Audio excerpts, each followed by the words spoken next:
Naam, shukran sana. Naam. Tukizungumzia dhana ya heshima au tukufu, izza katika Uislamu, ambao ndo imejenga uhalisia mzima wa Jamhuri ya Kiislamu ya Iran. Na ukizingatia viongozi wake waliopita wawili, al-Imam Khomeini na al-Imam Khamenei, Ayatullah Ali Khamenei. Serikali hii kwanza tujue kwamba imejengeka kwa misingi ya dini, kwa maana ya dini ya Kiislamu.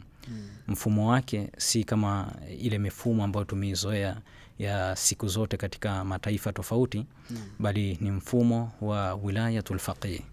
Kwa maana unaegemea msingi wake kutokana na misingi ya Uislamu. Sasa kutokana na misingi ya Uislamu inaashiria kwamba izza, yani utukufu, ni kutoka kwanza kwa Mwenyezi Mungu. Utukufu si kunyenyekea kwa mataifa yenye nguvu, kunyenyekea katika nchi zenye power au vinginevyo na hivyo. Misingi au msingi wa kuweka serikali hii umejengeka kutokana na sheria za Kiislamu. Kwa maana wenyewe wanachokiona, tunapaswa kumnyenyekea au tunapaswa kuonyesha utukufu kwa Mwenyezi Mungu